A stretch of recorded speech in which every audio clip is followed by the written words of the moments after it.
Hello. Excellent. I'm so fired up for this session today. We got the SDV customer care team here to talk about strategies and techniques from the field. We're going to talk about practical real world strategies and techniques, things you can do as a customer care professional to do the best possible job to take care of those that are critically important to you, aka customers and your partners. We want to showcase that we're not just a normal SDV OSB. We are. We provide so much more. And this customer care team right here is one of the primary examples of that. And we have Kirsten here with us, we have Amy here with us, and we have Anna here with us. Thank you all for joining. Hello. Yeah. And you're going to get to know Kirsten here very shortly. She's the leader of this marvelous team. And we're going to start off with mission because we are a very mission-driven organization. So, Kirsten, what does the mission mean to you? What does our mission mean to you? Yeah. So to me, our mission is, veterans are at the center of everything that we do. My dad is a veteran. My brother's a veteran. They receive care at the VA here locally. So to me, our mission is really just making sure that we're providing the absolute best to the VA, its employees, and in turn, the veterans that are receiving care there. Wow, that's awesome. Anna, what says you on this topic of mission and your tie to that mission? What does it mean to you? Yeah, so my grandpa is a veteran, and I remember being taught from an early age that anyone who served our country deserves to be treated with the utmost care and respect. So to me, the mission is all about intentional service. What we do, we try to help remove friction and obstacles behind the scenes so that veteran care is never delayed. Yeah, amazing. And then I think folks are going to see how powerful this is. Amy, what says you about mission and the connection you have with our mission? Yeah, SDV's mission is very personal to me. Both my grandfathers were veterans and my partner is an Army veteran. And, through him, I've seen both the strengths and gaps in VA care while recognizing my limited civilian perspective. And, SDV just stands out because it's veteran owned. The leaders genuinely understand those that serve. Excuse me. And that's just something I find deeply valuable. Yeah, this is really a 1 level or 2 level removed connection with some veteran in this team, not to mention the veteran team of ownership that's driving it forward and that focus on mission as you relates to the customer care that you provide. So now let's get into the nitty gritty here. You deal with a lot. You have a lot going on. We have hundreds of vendors on the office side. We got complex vendors on the medical side with thousands of SKUs. So you have all these vendors. You have all these contacts. You have the VA hospitals. You have the VA administration contacts. You have the Department of War contacts. You have the Department of War administrative people. And I'm sure I'm missing stuff here. So how do you keep track of all this? Anna, we'll start you. How do you keep track of all this?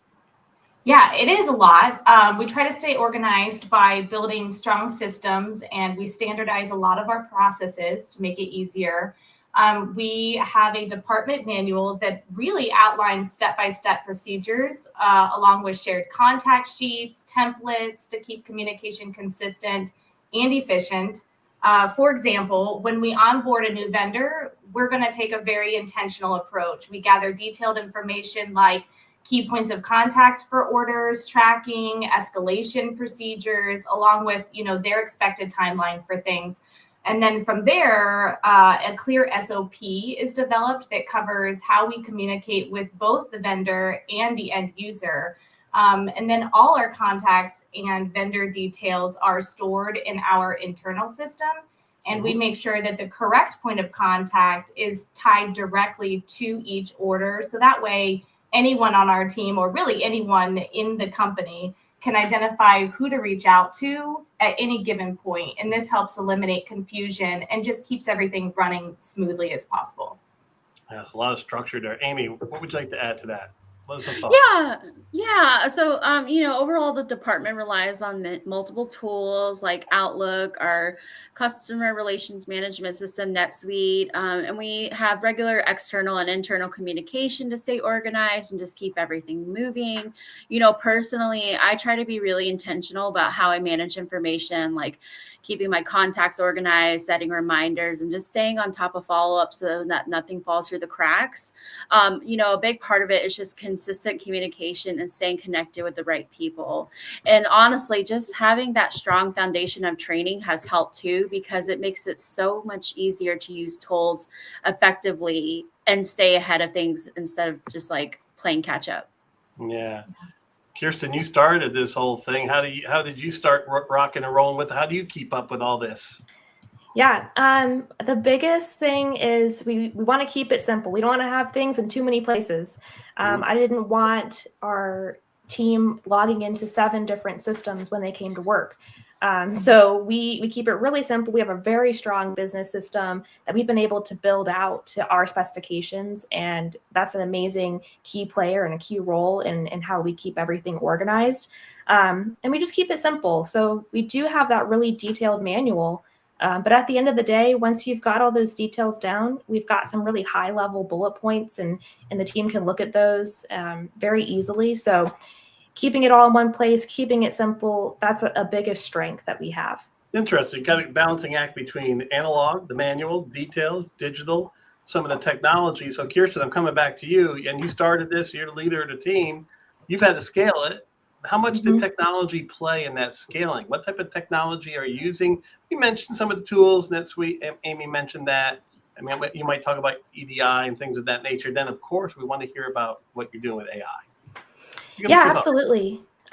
So scaling, the biggest thing for scaling was we needed people. Like you said, when I started, I was the only one. So besides our owners and our sales team, I was the only one that started the client support. It was the first and only. So as we started to get more orders, more phone calls, we wanted to bring on more vendors. We really needed more people to be able to grow. So we already had a really great business system that we were using, which is NetSuite, that Amy said.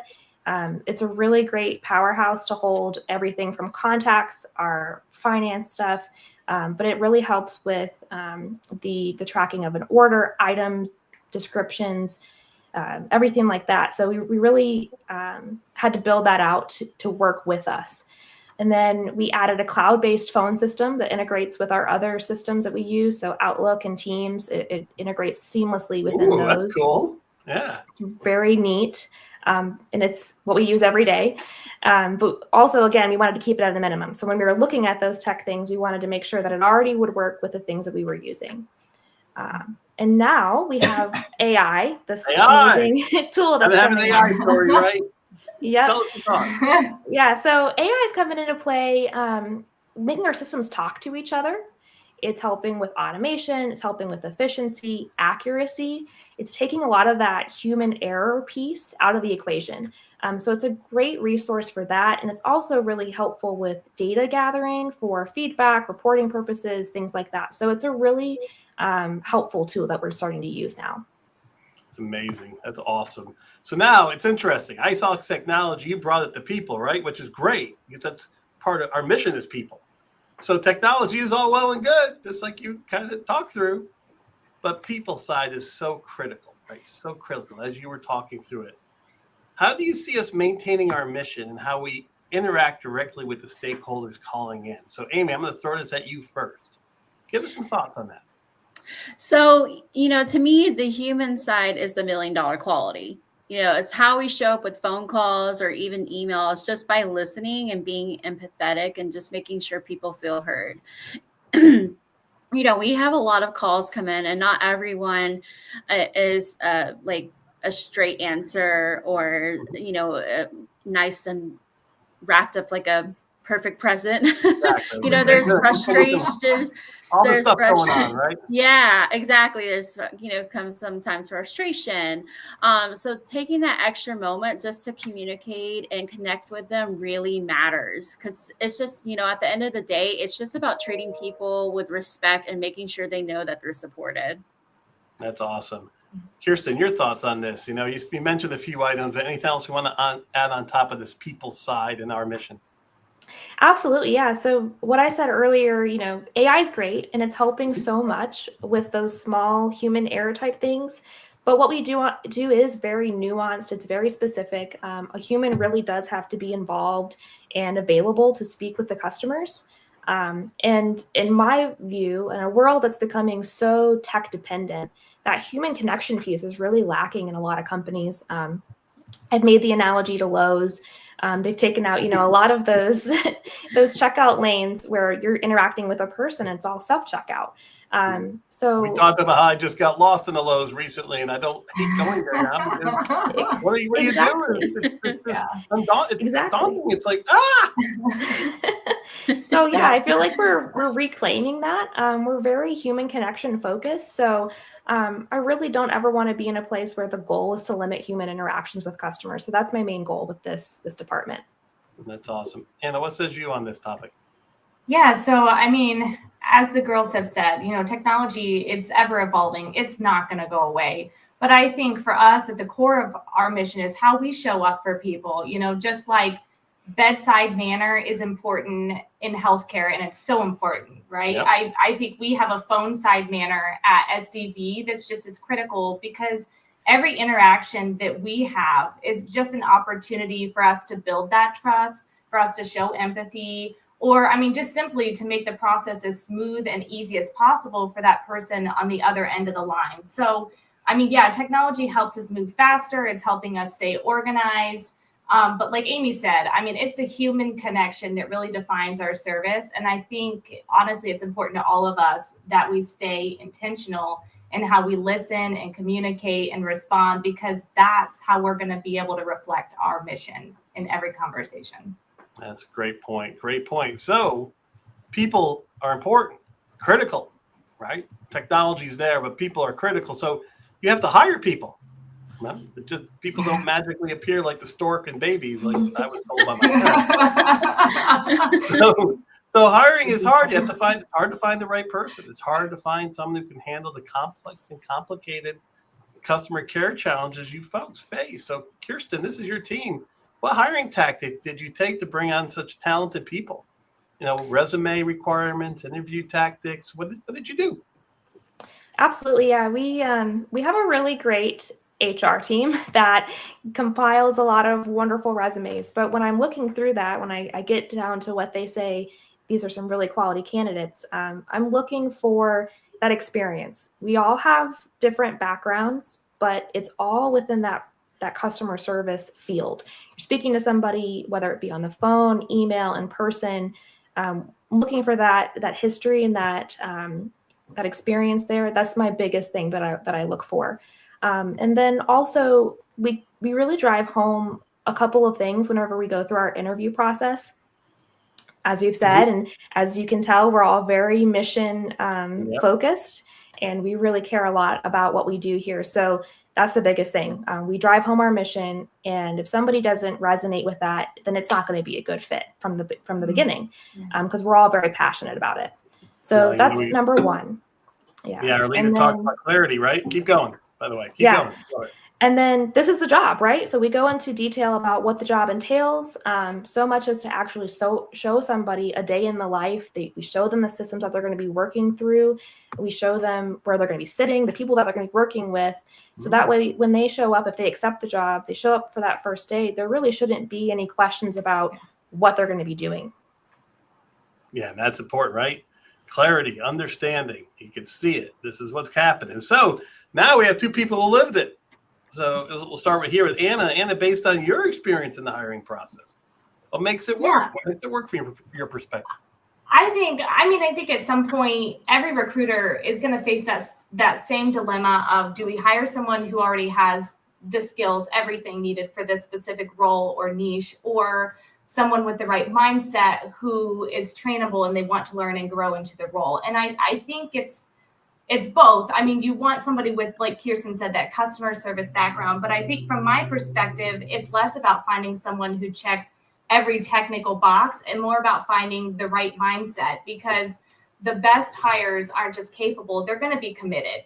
And our work is complex with multiple vendors and products and, you know, the SOPs that we have going on. But our team right now is made up of individuals who are committed and they have naturally, you know, detail-oriented qualities. We're adaptable. And I think we're all genuinely service-driven. And I think those are the qualities that allow us to navigate everything going on, and it makes us successful in these roles. Amy, what says you on this topic? So I very much agree with Anna. You know, it's less about having every box checked on a resume and more about finding people who are some of the qualities like adaptable and empathetic and willing to learn, because that's what really makes the difference. And when I was hired, I really appreciated that they focused more on my customer service skills and what I was capable of, and not just whether I had experience in this exact niche, because I've never worked in anything like this space before, but that was a perfect opportunity to allow me to grow into it, which I really appreciated. That's a great perspective. Again, the human side, the capability to engage, to have empathy, to care, right? You're looking for those qualities. You can train on all the other stuff, and you got that manual, you got the technology that you talked about. So let's jump into a new vendor now.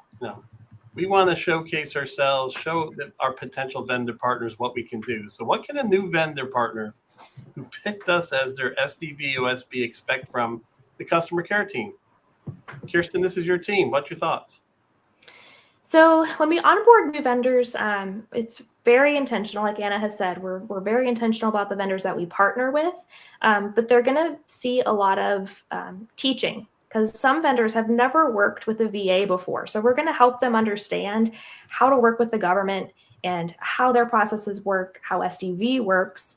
We're going to walk them through everything that we do to make this very simple and very seamless transaction. We create and build a lot of relationships. So we're, you know, an extension of their team, right? They're going to have their own customer service, but now we are the forefront for them. So we're going to be the ones talking to the VA or to the other customers directly. So we're really that front line of defense for them, kind of, and they're going to be interacting with us mainly. So building that strong relationship is the main focus when we're onboarding a vendor. But yes, just helping them understand the VA process and making this a seamless transition for everybody. Yeah, we're not just going to throw them to the wolves, right? Anna, what says you on this topic?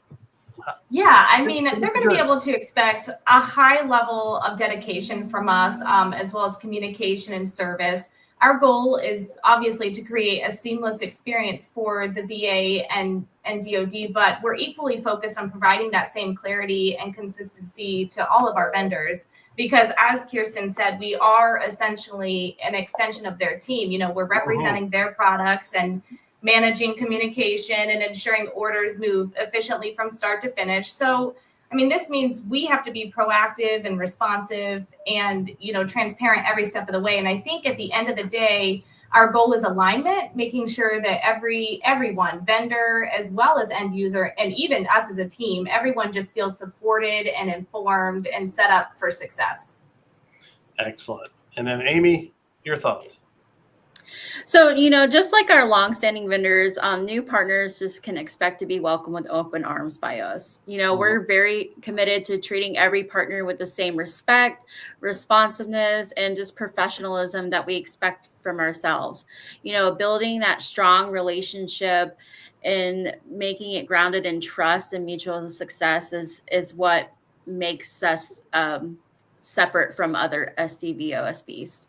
The stewardship, the caring. We're going to be a steward for you and care and make sure that this great product we picked to help get into the VA is going to do the magic it's going to do, whether it's a high quality seat that makes someone comfortable, fantastic signage so they don't get lost and go to X place instead of radiology, and certainly those phenomenal robots that make surgery so much more successful with less back-end care, less risk of infection, et cetera, et cetera. Now, the fun part, the round robin. We're going to talk about some difficult scenarios, and we're going to get our experts here to talk about it. So, first off, we're going to talk about de-escalation. So, Anna, how do you deal with de-escalation? Oh my God, this stinks! I need help now, or I'm going to go. Yeah, so I actually really love the challenge of de-escalating a situation. I think because it's an opportunity to both solve a problem and identify where we as a department can improve. So for me, de-escalation is always going to start with listening. You want to let that person feel heard before just jumping into a solution. And you want to keep your tone calm and steady. And for me personally, I like to hit them with the heart sandwich method. So for me, I start with empathy and compassion, and then we're going to transition the conversation to, acknowledgement of the issue and make sure there is an understanding of next steps. And then we're going to finish with follow-up. I will make sure that this is resolved for you, because wrapping it up that way, it just gives them a little reassurance and it continues to build that trust with them. All right, Amy, de-escalation. You got some great techniques for Anna. Give us your thoughts. So I agree with Anna. When you genuinely show that you're listening with an open mind and sympathetic ear, it makes all the difference with trying to de-escalate a situation with a customer. They want to be heard and be treated with respect. So even if you don't know the answer, they just want to know it matters to you. And that's why I like to reassure them, like, hey, this is important and we're working on it. Kirsten, de-escalation. Yeah. That's why I have these wonderful ladies on my team, because they do such a great job.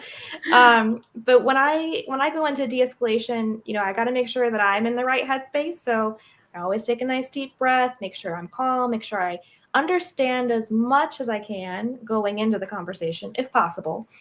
If not, then, and they're just coming right out of the gate, very, very hot, then again, just settling, making sure I'm calm, and hopefully that transpires over to the phone to them. They can call, we get all the information. And just like Anna said, we're going to make sure that they know that what they're calling about is going to be taken care of at the end of that call. Great. So now it's a bit of a pivot, but pretty similar, and that's the stressed out contact. Oh my God, if I don't get this, I'm going to be fired. Everybody's going to get in trouble and the whole place is going to burn down. Anna, how do you handle the stressed out contact? Yeah, so like you said, it's very similar to de-escalation. I mean, because you are in fact trying to de-escalate this situation. Like, whoa, calm down, don't freak out. So like for me, let them talk first and do not interrupt, because people generally will calm down once they feel heard. And then acknowledge that emotion, because I think that's important, to let them know, I understand why that's frustrating to you. Like, I get that. And then stay calm and steady. And for me, I have to ask clarifying questions, because this helps shift the emotion on both sides, I think, to problem solving. So we can figure out a clear solution, right? And then again, set clear expectations. This is what is going to happen next from me, and when it's going to happen next. And then, giving them those small reassurance, and always make sure to follow up, because again, this reinforces trust. And I think most importantly, it's going to close the loop with no confusion. Excellent. Amy, what says you on the stressed out contact? So I'm a very empathetic person. Like, stressed feelings just pulls at my heartstrings. Yeah. So when a caller comes in, I start to acknowledge it. I start to acknowledge their feelings and just letting them know that I understand that the situation is difficult. It's important to, keep the tone calm and steady so they can mirror my energy. And I focus on listening fully before jumping in with solutions. Once they've explained, I'll try to summarize to make sure I understand. And then I can guide them with a clear, simple next step, so that way they don't feel so overwhelmed. All right. Kirsten, what says you on stressed contact? So if someone is stressed, and like I've said, I don't know if this is for everybody. You kind of have to gauge the situation, but I do, if possible, and I feel like someone's open to it, I do try to meet them with a little bit of humor, because like Anna and Amy said, to kind of get them out of that mindset and to shift the energy a little bit, we want to maybe just arm them a little bit. So my tactic, I will try to look for something humorous in the situation if I can. But again, just, listening to somebody 10 times out of 10, as soon as somebody says everything that they want to say, they're going to feel so much better. Yeah, you're right. I'm not going to get this to you for a month. Yeah. Come on. Yeah, it sounds so crazy, but it does work, and it does. Okay, let's look at this figured out. Look at this figured Yes. out. I love that. Yeah. So this is my favorite because this can go off the rails really quickly, and it's kind of a goofy one, but you have an unknowingly incorrect caller. So I am coming in telling you I need part XYZ for WBY for SKG because I know that's the fact. And when you hear this, you know that they're just off somewhere else. So, Amy, how do you handle a knowingly incorrect caller? Well, first I like to make sure I know what they're asking and where they got this information from. Just to minimize incorrect information being spread. And I like to assist with I don't want to tell them, hey, you're wrong, because no one wants to hear that. But asking the right questions to help guide them to understand what is the actual information that needs to be provided is the method I found the most successful and positive. Great point. I love that. Kirsten, your thoughts? Amy's absolutely correct. When somebody calls in and they've got incorrect information and they are very sure that what they're saying is correct, we like to figure out where they're getting that from. I want to ensure if there is, wrong information out there, that we know where it is. We can help find it and remove it if necessary. So finding out where their source is and helping explain what is correct. Sometimes they don't want to hear that over the phone. We do say that we have this information in an email so we can follow up that way. Just providing them all the documentation and the source of truth, and pulling in other people if they don't, believe us right away, right? So we can send it to them. We can send it to their leadership. I'm just letting them know that we do have the correct information and we can provide it to them for them to review as well. So that's the biggest thing. And Anna, what says you? Yeah, I mean, I think I agree with both Amy and Kirsten. I think just to add that to me, the goal is to clarify the situation as respectfully as I possibly can so that they still feel supported. So more of a focus on guiding and not correcting, because they may be wrong, but they're not wrong. They just don't know the process or the answer, right? They So, right. yeah, I mean, the customer is always right? But you don't want to place blame because they truly don't know. They may not know the process or the answers. So to me, it's helpful to break things into steps for them. Like I love bullet points for my brain. So when I have to send an email, I will often put it in bullet points for them, like step 1, step 2, step 3, whatever it is, just to make the process easier to follow. And then, again, like Kirsten said, trying to also send as much documentation information as possible via email as well, just because, yes, it gives us a paper trail to look all the way back to, but more than likely, they're going to need to come back to it later, as will probably one of us, because we may forget as well. So just having that email as a point of reference, that we can look back later, that's also extremely helpful. All right, so last item to talk about, and for this team, the most critical, follow-up, right? That's the expectation. You're following up and following through. So, Amy, tips, thoughts, how do you handle follow-up in the SDV environment? So I like to summarize communications through email. That's my first step in following up externally and internally. I also like to set reminders to ensure timely follow-ups with vendors and connect with customers by phone or email as needed. Because it's important, each follow-up should include like a clear status update and any next steps or required actions. This keeps an open line for questions and to keep everyone involved informed and aligned. Great. Kirsten, what says you? Follow-ups, like you said, David, they're extremely important and they're very critical to this department. They're something that I drive home. They should always be done, right? We should always have a follow-up no matter what we're doing. As simple as somebody saying, here's this documentation, and just letting them know we've received it. Thank you so much. I appreciate that. I love that. I love that. We have to make sure that everything is closed, everything's wrapped up nicely with a little bow on top, and that it's done. Like I said, we have a really good business system, and we're able to task sales orders and things to ourselves.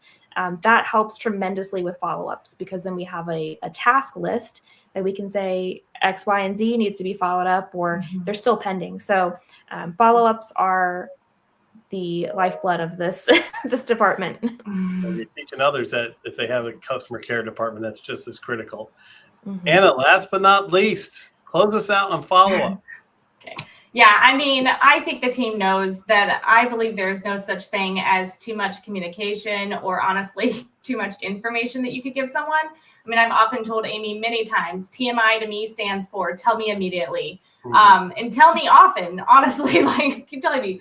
But we always try to communicate in ways that the customer or vendor prefers, whether that's phone or email. So the follow-ups, again, are going to always try to be, if they ask for a follow-up via, call me back with this, we will.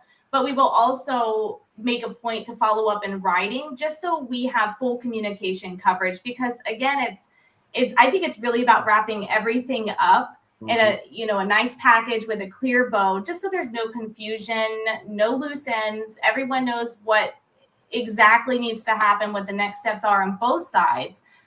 Because I think consistency, honestly, is what keeps our team, everything in here running smoothly. And you can always call us up to do your Christmas present wrapping, because we take everything with a good old bow, right? Nice old bow.